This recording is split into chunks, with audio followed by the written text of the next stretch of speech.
Ra, continuing on with our video series talking about Naazir Ra's books, The Access Codes to Zion, How to Live on the Frequency. And today we're on chapter 4, Infection and Correspondence. And before I start, I just want to say thank you to everyone who's just been giving me all this positive feedback and has been telling me how much these videos have been positive and uplifting to them, because that's what my intent is with doing these. I want to help raise people up to become their greatest self. So I just want to say thankful. I just want to say thanks, and that I'm thankful and grateful for all of you. And with that being said, let's jump right in, okay? The law of infection states that we resonate on the frequency of our environment. Okay, so our environment has a unique effect on us. This is why when we go to certain neighborhoods, when we're around certain people, certain family members or certain friends, we feel the energies in that environment. Some can be very high, some can be very low, but this is just generally stating that we resonate on the frequency of our environment. Okay, so the effect our environment has on us is called infection, which can be beneficial, neutral, or harmful depending on the energy of the environment that changes you.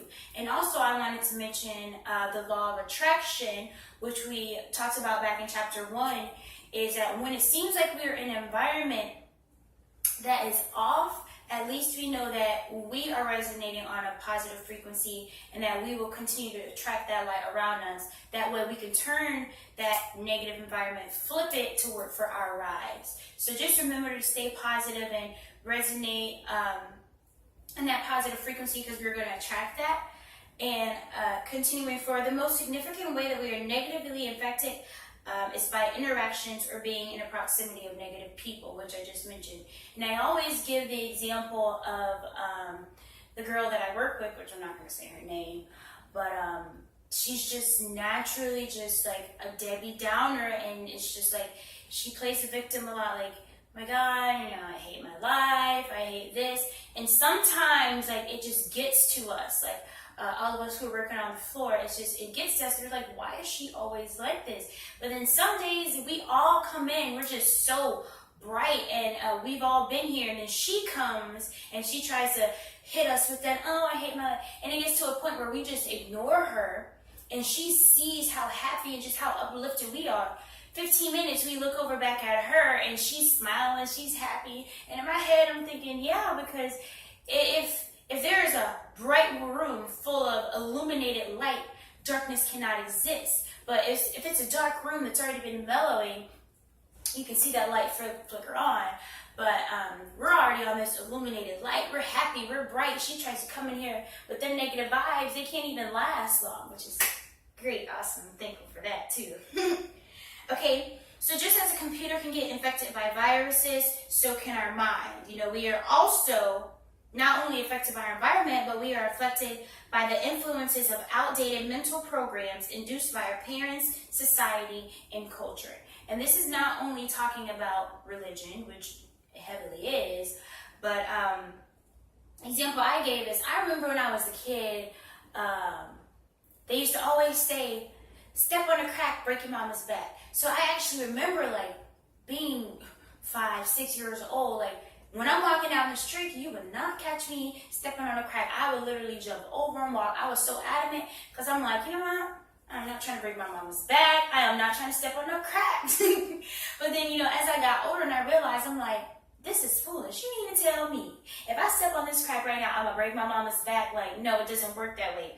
So we can be infected by the things that are told to us, and that's been penetrated into our minds as young kids. That's why it's also important that we feed our kids and our younger generation. I don't have any biological kids right now, but I have like a lot of little god siblings and little children that I love like my own. And I only want to feed their minds the positive things, because I know that this is their most vulnerable time. And that's when, you know, everything is most potent to them. So you don't want to feed them these old outdated programs that aren't working for anyone anymore, especially. Okay, we must delete old, outdated programs to receive the spiritual upgrade of Zion. Okay, why is this important? Just as there's always new upgrades for any computer operating system, so, you know, speaking on computers, you constantly need to update, get the new upgrade, because your computer cannot keep functioning on these old, outdated programs. So whether you like it or not, you got to update. And this applies a lot with religion, which I'm going to go deeper into later, but for the sake of now, do not keep focusing on these things that no longer work for you. Some of these, just believe, just believe. At a certain point, that's not going to work for you anymore. You're going to need more scientific facts. You're going to need more data that's going to help, make sense and click in your mind. Not everything is going to always 100% make sense, but some things, when you start, tapping into universal law and all these things, it just starts sounding completely outrageous. It's time for a spiritual upgrade, okay? The problem is many are still functioning with the old operating system that is outdated and obsolete. Okay, in many ways, humans nowadays have actually degenerated into a species that is utterly self-destructive. What do I mean by that? Okay, we fight over resources to try to gain control, war. Okay, we oppress and bully people who are physically weaker than us, domination. Alrighty, we have a wolf pack mentality that attacks those who do not conform to the beliefs of the clan, social programming. Okay, even worse, we are reckless in how we pollute the air, land, and water. Okay, so this is not speaking on every individual, but as the masses as a whole, this is what the human species has come to. So it's when are we gonna all tune into that spiritual upgrade to take it to the next level of just this physical world? And I keep looking down at my computer here because I got a stopwatch. I need to make sure I'm not going over time, okay? Delete the ideas and false values from your mind that keep you from your truth. Okay, so basically, I'm just going to go ahead and dive into this whole religion thing.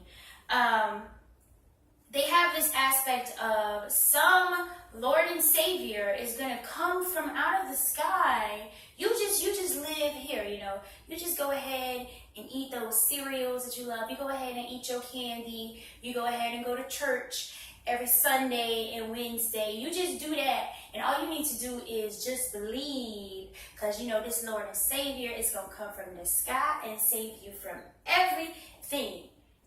First of all, this is not going to take you to your higher truth. This is not going to raise your frequency. This is not going to make you be on the level where you can manifest truly the things that you need in your life and not depend on another person. Okay, and first of all, in order to take it to the next level, you need to delete the programs that no longer make sense, okay? Take control of those programs that keep you asleep from your God self. You need to create alternative systems which suit you and your community better, okay? We are creators. We don't have to simply live our life based on what society has taught us. First of all, there should be a point where you come in your life hey man, why am I listening to this same thing over and over? I know the outcome of it. I see how self-destructive it is. Why am I even still blindly following suit with the things they are teaching us?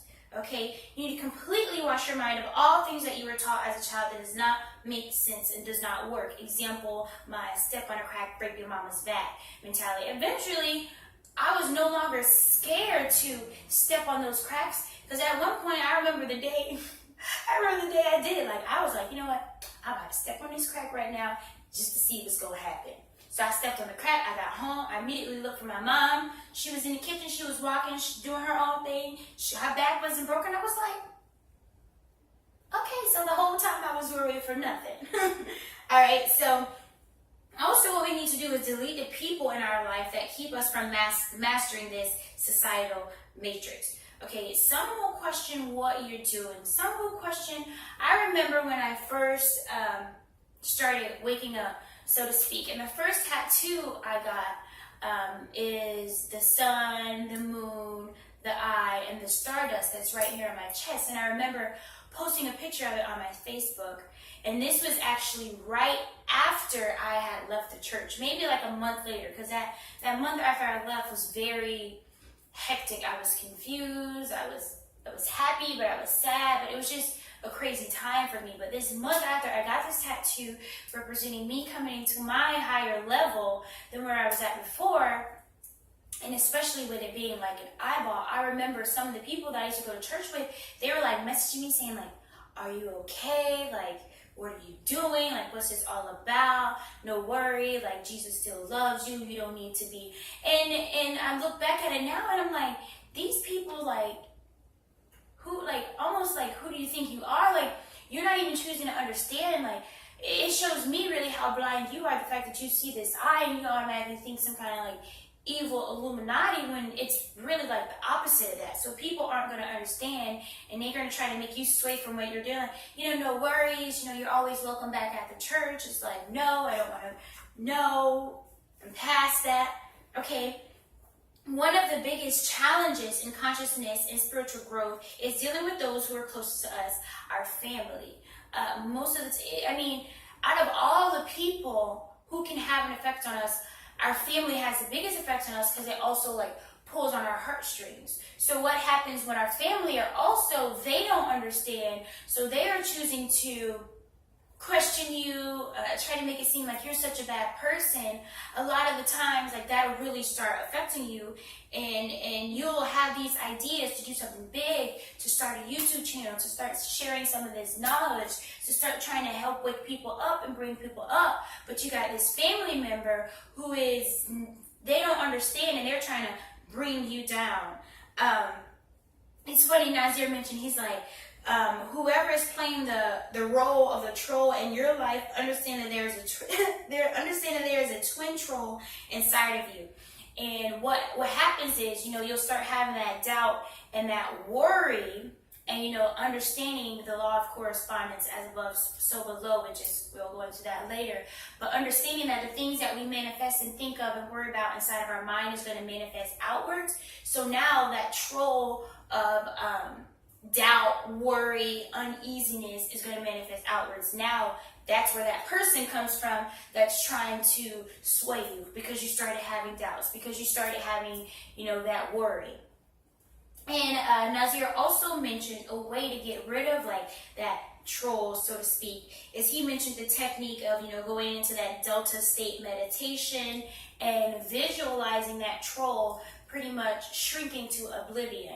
And I know with a lot of people coming up, getting into that meditative states can sometimes be a hard thing. But another one of the things that I do is like, first, Pisces, I'm a woman, so water really resonates within me. So my showers are very much so like a meditative state for me. So what I like to do when I'm having any kind of doubt or worry or any kind of frustration or anything that try to manifest its way into my life, I visualize, as the water is trickling down my body, I visualize that doubt, that worry, that uneasiness, those trolls, all of it, I visualize it shrinking and going down the drain, flowing down into whatever, and never to come back to me. So that's just a way for me. I feel it coming out from my body. No more is there doubt, no more is there uneasiness, no more is there those people who try to come against me. And it's like, I do this, and I was saying, after a consistency of a few days or even to a week of doing it, I feel more at ease, and I feel more powerful and ready to take charge and push the pedal to the metal, and just keep going hard and doing my thing. So the next, I'm going to go into the law of correspondence, but I'm going to continue that in the next video, because I have 15-minute intervals. So I'm going to stop that one right there, guys. This is my Aunt Zami'Ra Ra signing off until part 2. Stay tuned.